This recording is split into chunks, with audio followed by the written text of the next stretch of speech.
नमस्कार, आचरण के साथ मैं हूं टीएन मनीष, हाजिर हूं संगीत प्रेमियों के लिए तानसेन समारोह 2025 की टॉप स्टोरी लेकर। ग्वालियर संगीत की वो नगरी जहां तानसेन के सुर इतिहास की फिजाओं से वर्तमान तक याद किए जा रहे हैं। बादशाह अकबर के दरबार के नवरत्न तानसेन का जन्म ग्वालियर में हुआ। 15 दिसंबर से उनकी याद में शुरू हुआ यह समारोह 19 तक चलेगा, जिसे तानसेन समारोह 2025 के नाम से हम सब जान रहे हैं।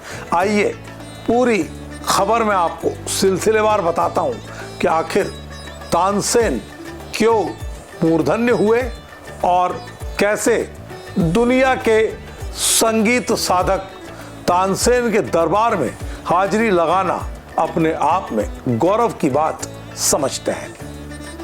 यह है तानसेन समाधि परिसर हजीरा ग्वालियर, जहां 15 दिसंबर से सुरों की लगातार महफिल सज रही है। तानसेन समारोह 2025 के तहत तानसेन समाधि परिसर हजीरा, बेहट और गुजरी महल के अलावा बटेश्वर में भी लगातार नामचीन कलाकार अपनी प्रस्तुति से हाजिरी लगा रहे हैं। मुख्यमंत्री डॉक्टर मोहन यादव के वर्चुअल उद्घाटन से शुरू हुआ यह समारोह न केवल संगीत सभाओं का केंद्र है, बल्कि सांस्कृतिक पर्यटन का भी बड़ा प्रतीक बन चुका है।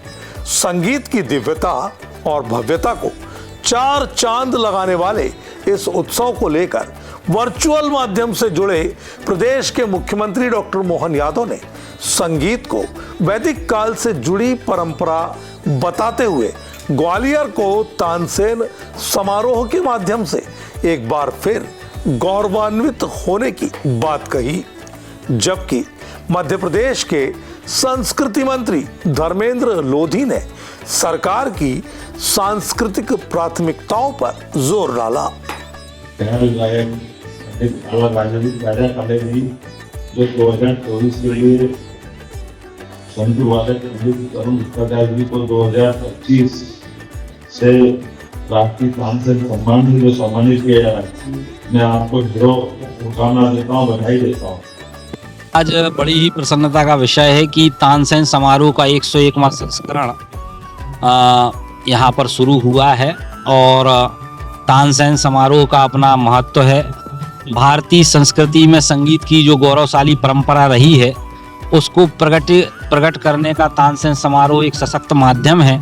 यह तो थी समारोह के शुभारंभ की बात। आइए अब शुरू करते हैं संगीत नगरी ग्वालियर में तानसेन समारोह के पहले 3 दिनों की भव्यता का सफर। दरअसल शाम को हुए शुभारंभ से पहले 15 दिसंबर को सुबह 10 बजे प्रभात सभा में समारोह की शुरुआत हुई। शहनाई वादक मजीद खान और उनके समूह ने तानसेन समाधि पर मधुर धुनें बिखेरी।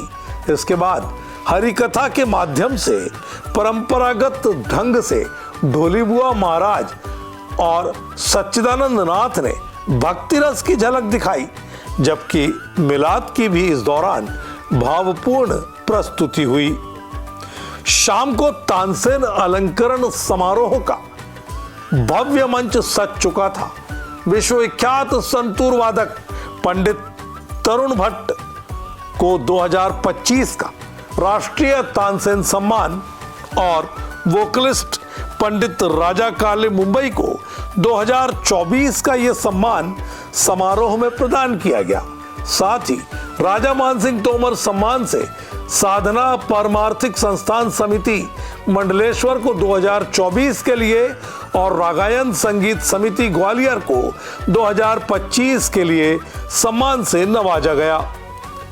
संस्कृति मंत्री धर्मेंद्र सिंह लोधी की अध्यक्षता में यह समारोह सांस्कृतिक गरिमा का बड़ा आयाम पेश कर गया। पहले दिन शाम की संगीत सभा में शंखनाद से शुरुआत ग्वालियर के ही मशहूर शंख वादक विक्रम राणा ने की। उसके बाद माधव संगीत कॉलेज के ध्रुपद ने श्रोताओं को मंत्रमुग्ध कर दिया। फिर सम्मानित पंडित तरुण भट्टाचार्य के संतूर वादन ने रागों की ज्योति प्रज्वलित की, जबकि इंदौर की आभा विभा चौरसिया की ड्यूएट वोकल्स ने भावुकता की लहरें दौड़ा दी। अंत में पंडित राजा काले की वोकल प्रस्तुति ने समारोह को चरमोत्कर्ष पर पहुंचा दिया।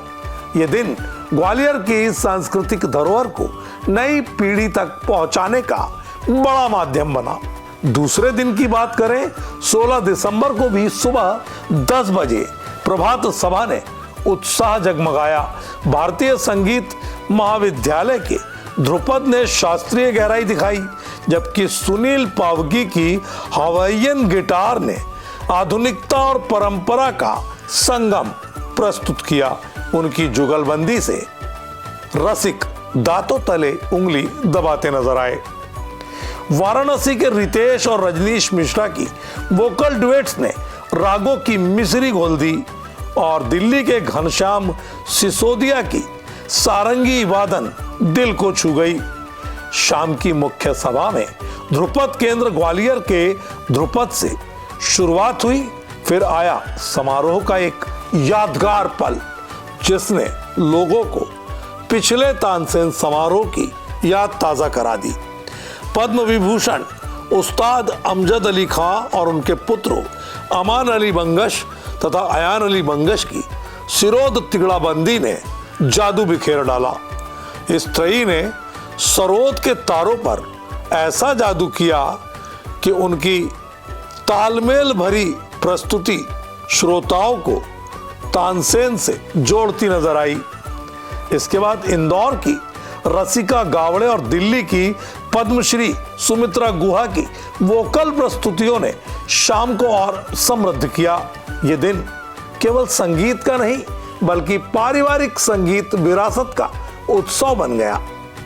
17 दिसंबर को तीसरे दिन की सुबह की सभा ने समारोह को वैश्विक ऊंचाइयां दे डाली। सुबह 10 बजे राजा मानसिंह तोमर विश्वविद्यालय ग्वालियर के ध्रुपद ने शास्त्रीय नींव को मजबूती दी।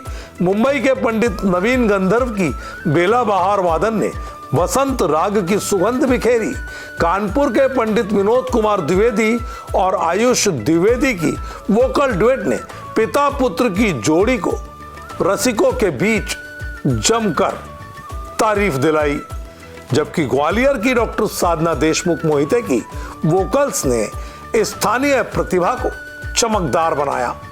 विशेष रूप से इस सभा में इटली रोम से सिमोन मेटिएलो की वर्ल्ड म्यूजिक फ्लूट प्रस्तुति ने पूर्व पश्चिम संगीत संवाद को जीवंत किया और ये बता दिया कि संगीत देश काल और परिस्थिति की सीमा से बहुत परे है। ये सुबह की सभा शास्त्रीय संगीत की वैश्विक अपील को दर्शाने में कामयाब रही। इस बार तानसेन संगीत समारोह में जहां एक तरफ कलाकार अपनी गायन और वादन की हाजिरी से मूर्धन्य संगीतकार तानसेन को स्वरांजलि दे रहे हैं, तो वहीं दूसरी तरफ चित्रकला और मूर्तिकला के साधकों ने भी तानसेन समारोह को अपनी तरफ से शिखर तक पहुंचाया है। आचरण ने भुवनेश्वर, उदयपुर और महाराष्ट्र से आए चित्रकला के नामचीन कलाकारों से बात की और उनकी कृतियों में समाई कल्पना को समझने की कोशिश भी की। इस पंडाल में फाइन आर्ट कॉलेज ग्वालियर के मंझे हुए विद्यार्थियों ने भी हिस्सा लिया, तो वहीं बुजुर्ग कलाकार भी पीछे नहीं रहे। मुझे यहाँ का इनविटेशन मिला तो रास्ते पे मैं आ रहा था तो चौराहे पे हनुमान जी की मंदिर था। तो जब ग्वालियर से तानसेन संगीत समारोह में मुझे इनविटेशन मिला तो वही दिमाग में मेरे आ गए थे कि हनुमान जी को लेकर मैं पेंटिंग बनाऊंगा और हनुमान जी संगीत साधना में व्यस्त होंगे, इसी टाइप की मुझे पेंटिंग वहाँ पे करना है। शुरुआत से क्लियर थी कि कुछ न कुछ म्यूजिकल के ऊपर ही मुझे बनाना है, क्योंकि तानसेन का महोत्सव है तो बिना म्यूजिक के तो कुछ बनेगी नहीं। और मैं मिनीचर से बिलोंग करता हूँ, तो मुझे लगता है कि रागमाला से अच्छा मतलब कोई चित्र नहीं है राग रागिनियों के ऊपर। तो मैंने इसमें राग मेक नायिका मतलब अपने मेक को मतलब बुला रही है और है ना एक तानपुरे के साथ में उसको बुलाकर मतलब बहुत प्रसन्न हो रही है। तानसेन जी जो है वो संगीत के महान यानी भगवान ही है हमारे लिए। तो उसमें से एक जो स्वर है, जो है मुद्रा जो है संगीत की, तो वो वही ने चुन ली है और बांसुरी सिर्फ वो उनके हाथ में दी है। तो उससे भी एक तान निकलता है, वो एक शोर निकलता है और एक प्रसन्नता आती है। इसलिए एक बांसुरी का एक फॉर्म यहाँ पर यूज़ हुआ है और तानसेन जी का जो स्ट्रक्चर यहाँ पर दिया है तो वो हमने यूज़ किया है। और जो मेरी आर्ट फॉर्म है वो महाराष्ट्र से ग्वालियर आई है। मैं दिखाना चाह रही हूँ कि ये जो नायिका है ये अपने ही दुख में बैठी है, अपने थॉट्स को सजो रही है, अपने विचारों को सजो रही है और कैसे ये प्रभु से बातचीत करने का प्रयास कर रही है। उनसे पूछ रही है कि प्रभु मेरे जीवन में जो भी कुछ ये चल रहा है वो आपका रचाया हुआ ही खेल है, तो इसी खेल पर मैं संगीत गाऊंगी, इसी खेल पर मैं नाचूंगी, इसी खेल पर मैं नृत्य करूंगी, मृदंग बजाऊंगी, जो हो मैं इसी खेल में, इसी दुख में झूमूंगी। मैं संगीत का वातावरण इस क्षेत्र में जो है वो थोड़ा सा उसके एक पात्र के रूप में हम प्रस्तुत करना चाह रहे हैं, जिसमें एक महिला ये आपका तानपुर बजा रही है। वो तानसेन बैकग्राउंड में तानसेन और तानसेन का जो इधर मंदिर है उनका वो कब्र है, तो उसका वो थोड़ा सा अक्स उनको हमने दिया हुआ है। ये मॉडर्न है, मॉडर्न में हाँ, क्योंकि एब्स्ट्रैक्ट माने तो वो फिगर ही खत्म हो जाती है। मॉडर्न में ये है कि हाँ रियल है, रियल को मैंने मॉडर्नाइज किया है। जबकि हमारी टीम ने संगीत के ग्वालियर घराने की इतिहास से आज तक की यात्रा का प्रदर्शन करती बड़ी प्रदर्शनी का भी जायजा लिया।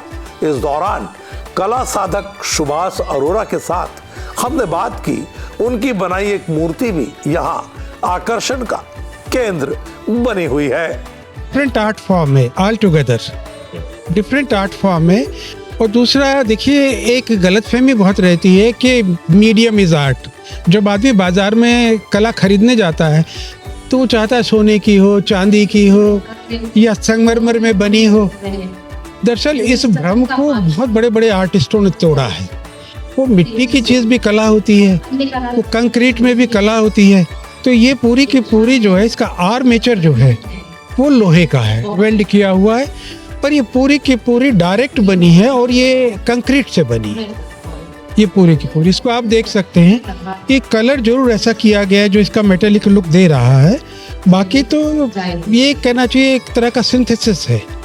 अच्छा, कल्पना कैसे आती है एक कलाकार को? देखिए, जब काम करना आप शुरू करते हैं तो अपने आप ये चीज़ें निकलनी शुरू हो जाती है। दो तरीके होते हैं। देखिए, एक तो कमीशन वर्क होता है जो किसी इरादे से किया जाता है, जिसके लिए आपको असाइन किया जाता है कि आप ये काम करें, आपको ये धनराशि भी मिलेगी, और वो आमतौर पे रियलिस्टिक होते हैं। तो दोस्तों, ये समारोह न केवल ग्वालियर बल्कि पूरे मध्य प्रदेश की सांस्कृतिक पहचान को मजबूत कर रहा है। कलाकारों की 114 से अधिक प्रस्तुतियां, लाइव इलस्ट्रेशन और पेंटिंग प्रदर्शनियां इसे आकर्षक बना रही है। यदि आप ग्वालियर पहुंच सकते हैं तो ना चूके, ये तानसेन की आत्मा का पुनरागमन का उत्सव है। अब आप समझ गए होंगे आखिर क्यों कहा जाता है ग्वालियर में बच्चा भी सुरों में रोता है। टॉप स्टोरी में इतना ही, मुझे दीजिए इजाजत। आप देखते रहिए आचरण न्यूज। नमस्कार। देश दुनिया की सभी खबरें देखने के लिए जुड़े रहिए आचरण न्यूज से। आचरण न्यूज, हर कदम आपके साथ।